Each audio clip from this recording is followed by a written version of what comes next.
Kali ini akan dibacakan kisah tentang Raden Rahmatullah atau yang lebih dikenal dengan julukan Sunan Ampel.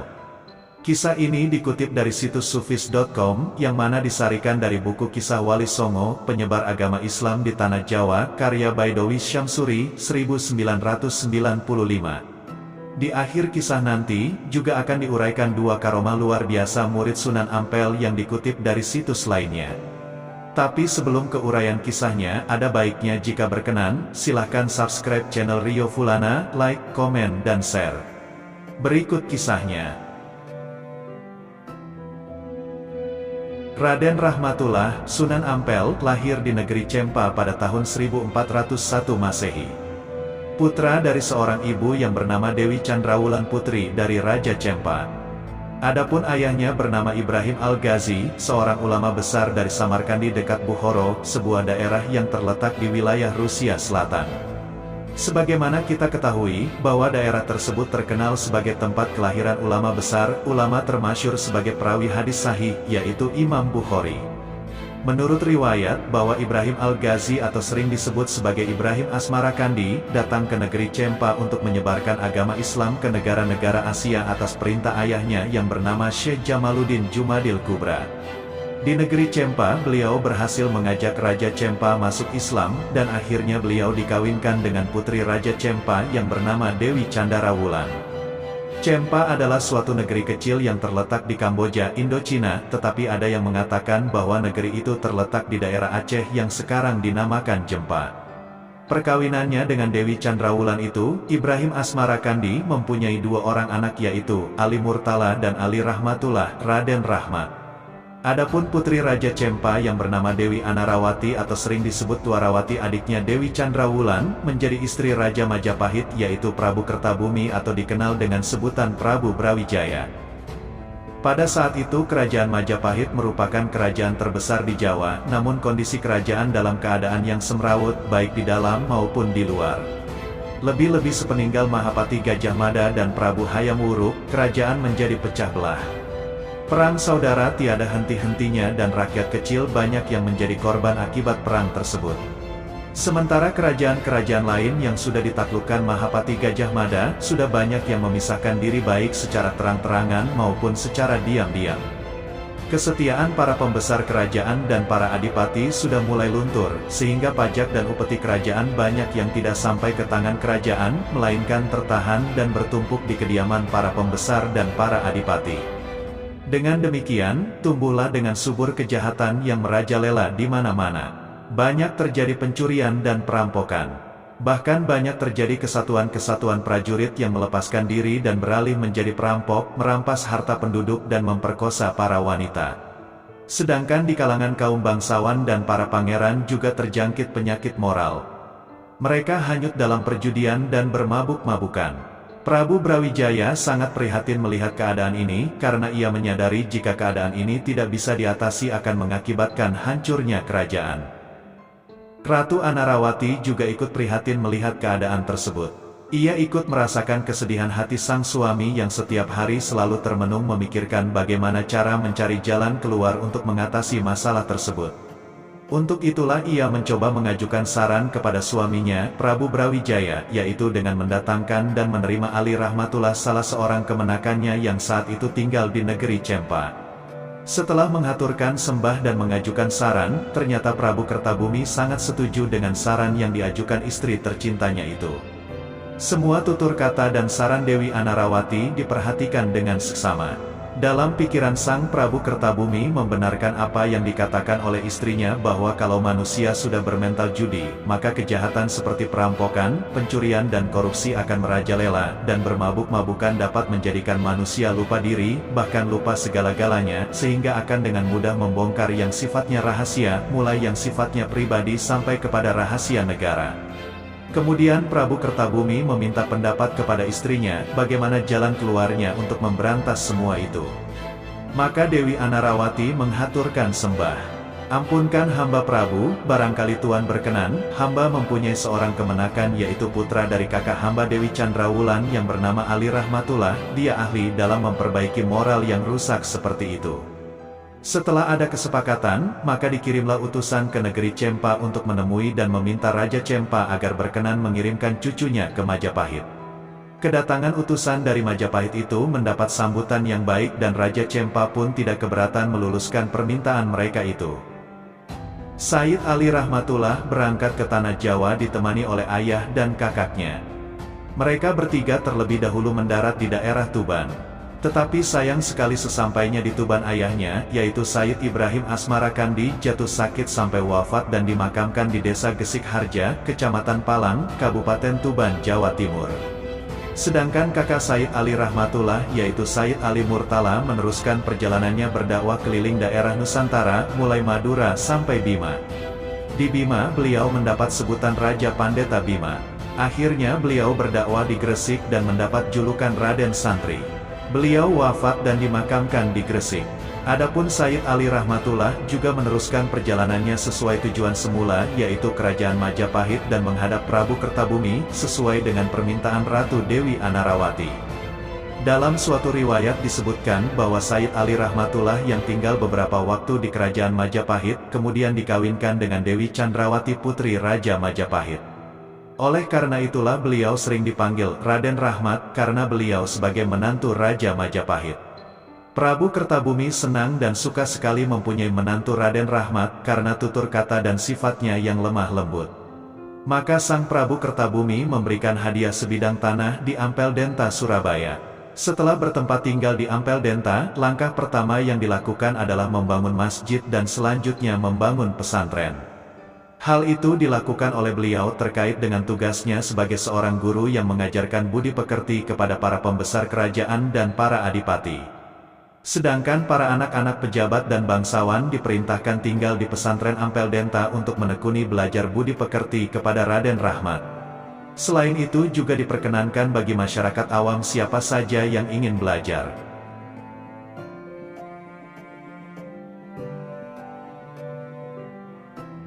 Ajaran Raden Rahmat. Karena beliau bertempat tinggal dan menetap di desa Ampel Denta dan menjadi penguasa di sana, maka ia dikenal sebagai Sunan Ampel, yang artinya sesuhunan atau panutan masyarakat. Semakin lama bertambah banyak orang yang menimba ilmu kepada beliau, tidak hanya dari kalangan bangsawan Majapahit saja, bahkan dari kalangan masyarakat umum pun juga tidak kalah banyaknya. Adapun ajaran beliau yang sangat terkenal adalah falsafah Mo Limo, yang artinya Mo adalah ora gelem tidak mau dan Limo artinya perkara lima. Jadi maksud dari kata Mo Limo ialah tidak mau melakukan perkara lima yang dilarang, yaitu 1. Emoh main atau tidak mau main judi. 2. Emoh ngombe atau tidak mau minum minuman yang memabukkan. 3. Emoh madat atau tidak mau minum, menghisap candu atau ganja dan sejenisnya. 4. Emoh maling, atau tidak mau mencuri dan korupsi. 5. Emoh madon, atau tidak mau main perempuan yang bukan istrinya, berzina. Setelah nampak hasil dari didikan Raden Rahmat, Prabu Brawijaya merasa sangat gembira sekali. Dan ia pun sangat bangga mempunyai menantu seperti Raden Rahmat itu, karena dapat membantu memperbaiki budi pekerti para putra bangsawan, para adipati dan para kawula, sehingga keadaan kerajaan Majapahit menjadi tenang kembali. Sebenarnya Prabu Brawijaya menyukai pada ajaran itu. Dalam hati dan pikirannya mengatakan, Islam adalah agama yang baik dan agama yang mempunyai didikan budi pekerti luhur. Oleh karena itu, ketika Raden Rahmat mengumumkan bahwa ajaran itu adalah agama Islam, sang Prabu pun tidak marah. Akan tetapi ketika Raden Rahmat mengajaknya masuk Islam, sang Prabu tidak bersedia dan mengatakan sangat berat rasanya untuk meninggalkan agama Buddha yang sudah mendarah daging pada dirinya. Walaupun demikian, sang Prabu tetap memberikan kebebasan kepada menantunya itu untuk menyiarkan agama Islam kepada siapa saja, tetapi dengan syarat bagi mereka yang tidak berkenan jangan dipaksa. Raden Rahmat mengatakan kepada raja bahwa ia tidak mengislamkan manusia, tetapi hanya sekedar menyampaikan ajaran Islam kepada manusia. Maka apa yang dipersyaratkan oleh raja sudah sesuai dengan ajaran Islam, yaitu manusia bebas memilih agama yang cocok untuk manusia itu sendiri. Tidak ada paksaan dalam memilih agama. Setelah Syekh Maulana Malik Ibrahim wafat sebagai mufti atau pemimpin Islam setanah Jawa, yakni menjadi sesepuh Wali Songo digantikan oleh Sunan Ampel, Raden Rahmat. Keberhasilan Sunan Ampel dalam mendidik seperti misalnya adanya beberapa santri dan putranya yang akhirnya menjadi anggota Wali Songo seperti Sunan Giri dan Sunan Kalijaga serta putranya sendiri yaitu Sunan Derajat dan Sunan Bonang. Jasa Sunan Ampel yang besar ialah dengan berdirinya Kerajaan Demak Bintara yang tiada lain beliaulah orang pertama yang mempunyai gagasan untuk itu. Kerajaan Demak adalah merupakan kerajaan Islam pertama di tanah Jawa yang dipimpin seorang raja yaitu Raden Patah, salah seorang murid dan sekaligus menantu Sunan Ampel sendiri. Raden Patah juga putra dari Prabu Brawijaya dengan istri dari Cina yang bernama Dewi Kian yang kemudian diberikan kepada Adipati Arya Damar di Palembang setelah Prabu Brawijaya mendapat istri lagi dari Cempa yaitu Dewi Anarawati bibi Sunan Ampel. Oleh sebab itulah, ketika beberapa wali mengusulkan agar Kerajaan Bintara Demak menyerbu Majapahit, Sunan Ampel menyatakan ketidaksetujuannya. Karena menurut Sunan Ampel, hal itu akan membuat cemar nama Islam di Jawa khususnya, dan lagi apa kata orang nanti, tidakkah Raden Patah akan menjadi anak yang durhaka, bila sampai terjadi penyerangan dan merebut tahta orang tuanya sendiri. Dibangunnya Masjid Demak yang berdiri pada tahun 1477 Masehi, itu pun Sunan Ampel juga ikut berperan dalam perancangan proyek pembangunannya. Hal itu dapat dilihat pada salah satu di antara 4 tiang utama masjid itu diberi nama sesuai dengan pendirinya ialah Sunan Ampel. Keturunan Sunan Ampel. Raden Rahmat yang tinggal di Ampel Denta itu, semakin lama semakin bertambah harum namanya di kalangan masyarakat maupun bangsawan pembesar-pembesar kerajaan dengan sebutan Sunan Ampel. Pada suatu hari Raden Rahmat akan mengambil air wudhu, tiba-tiba di sungai itu nampak oleh beliau sebuah delima terapung apung di permukaan air, tanpa berpikir panjang diambillah delima itu. Rupanya setan telah membuatnya lupa. Sehabis mendirikan salat delima itu dimakannya, tetapi setelah tinggal separoh, barulah beliau teringat dan menyesal, karena telah terlanjur memakan delima yang belum mendapat izin dari pemiliknya. Karena itu beliau menyusuri tepian sungai mencari siapa orang yang punya delima itu untuk dimintai kerelaan hatinya. Di suatu tempat di tepian sungai itu, beliau bertemu dengan Ki Ageng Supa, Sunan Bungkul, yang baru saja datang dari hulu sungai. Setelah keduanya bercakap-cakap, ternyata buah delima itu milik Ki Ageng Supa yang sedang dicari-carinya. Maka Raden Rahmat pun meminta maaf dan memohon agar Ki Ageng Supa menghalalkan delima yang telah terlanjur dimakannya itu. Tetapi Ki Ageng Supa tidak mau memaafkan dan menghalalkan, dikatakan bahwa karena buah delima itu adalah milik putrinya yang sekarang sedang menangisi hilangnya delima tersebut. Raden Rahmat merasa sedih sekali, karena beliau selalu teringat sabda Nabi yang mengatakan, tidak akan masuk surga darah dan daging seseorang yang terjadi dari makanan yang haram. Sesaat kemudian Raden Rahmat menyatakan kesanggupannya mencarikan delima yang lebih besar dan bagus daripada itu sebagai gantinya. Walaupun demikian Ki Ageng Supa tetap tidak mau memaafkan, karena delima yang dimakan Raden Rahmat itu adalah buah delima kesayangan putrinya. Lalu bagaimana maksud Ki Ageng? Tanya Raden Rahmat penuh keheranan. Dalam hati Raden Rahmat berkata, kenapa tiba-tiba saja Ki Ageng Supa bersikap demikian kepadaku? Hanya perkara sebuah delima ia tidak mau memaafkan, padahal Ki Ageng Supa adalah muridnya. Akhirnya Ki Ageng Supa, Sunan Bungkul, mengatakan mau memaafkan asal dengan syarat Raden Rahmat bersedia menjadi suami anaknya yang kehilangan delima itu. Namanya Siti Karimah, seorang anak gadis yang tuli, bisu dan lumpuh. Setelah mendengar ucapan Ki Ageng Supa itu, Raden Rahmat sangat terkejut, kenapa sampai menjadi demikian parah masalahnya, hanya soal delima satu saja, harus menikah dengan seorang gadis yang semacam itu. Pikir punya pikir, akhirnya Raden Rahmat pun menyerah kepada keputusan Ki Ageng Supa. Ki Ageng Supa hatinya merasa lega, maka diajaklah Raden Rahmat ke rumahnya dan diperlihatkan kepada Siti Karimah calon istrinya.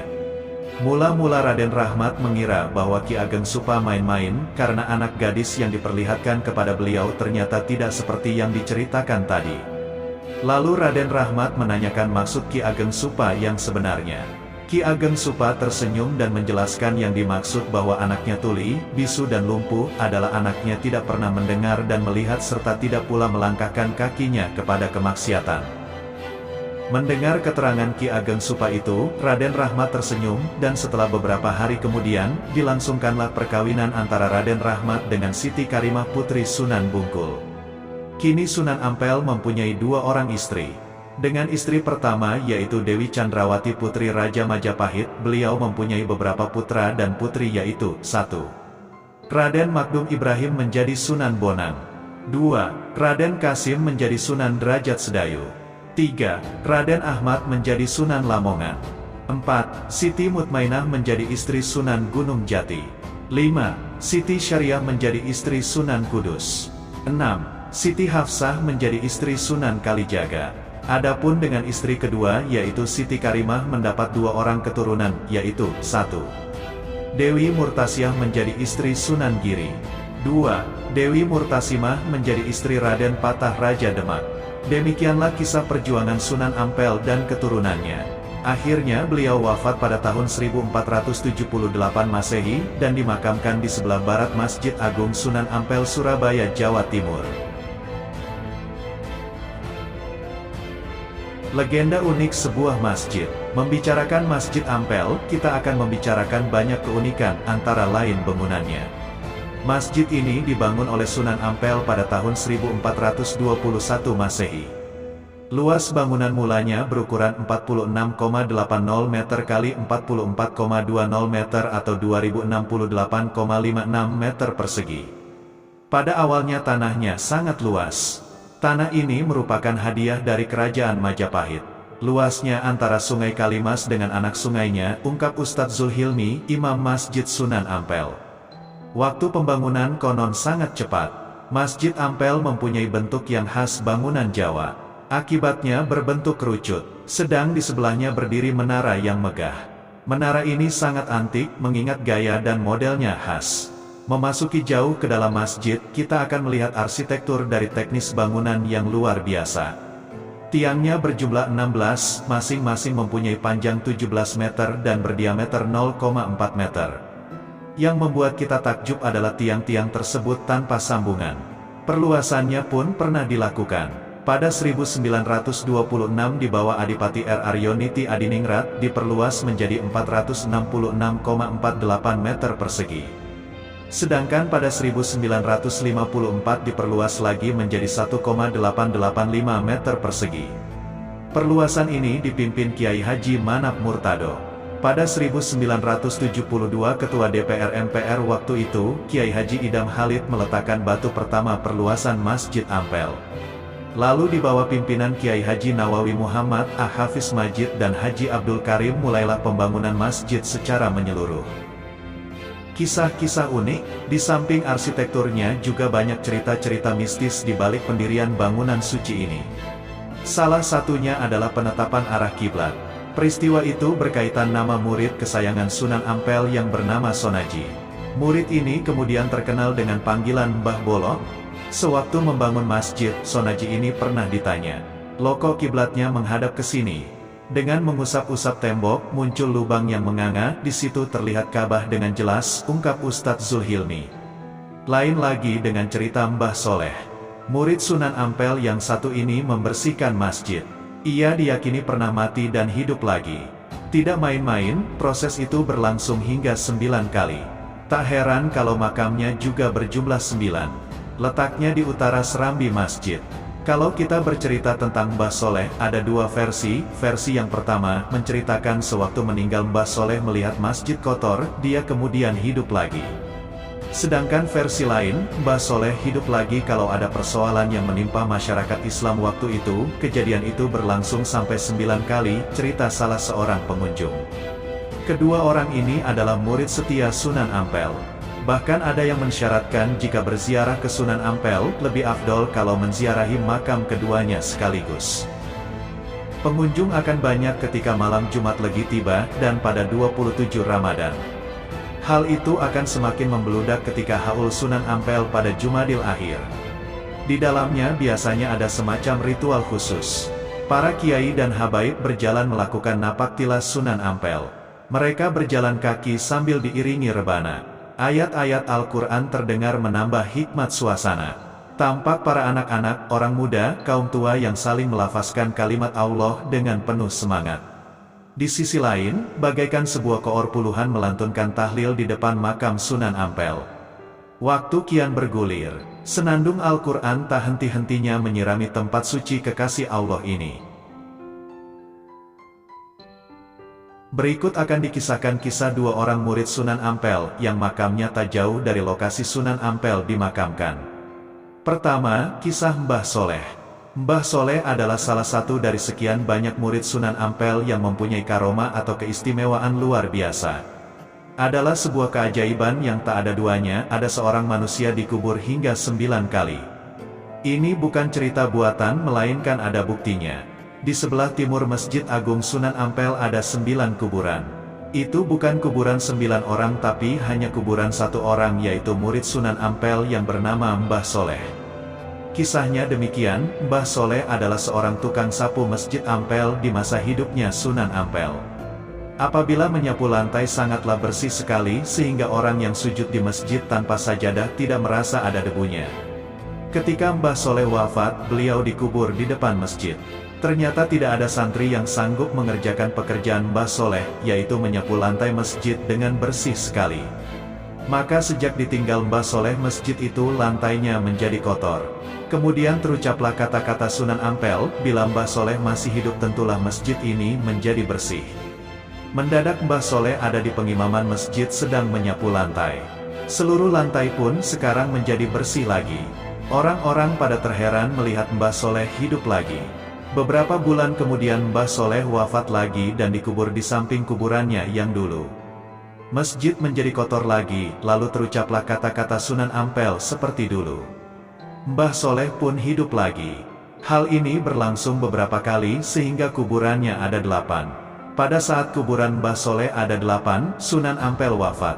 Beberapa bulan kemudian Mbah Soleh meninggal dunia sehingga kuburan Mbah Soleh ada 9. Kuburan yang terakhir berada di ujung sebelah timur.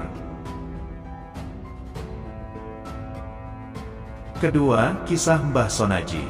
Mbah Sonaji sering disebut Mbah Bolong. Apa pasalnya? Ini bukan gelar kosong atau sekedar olok-olokan. Beliau adalah salah seorang murid Sunan Ampel yang mempunyai karomah luar biasa.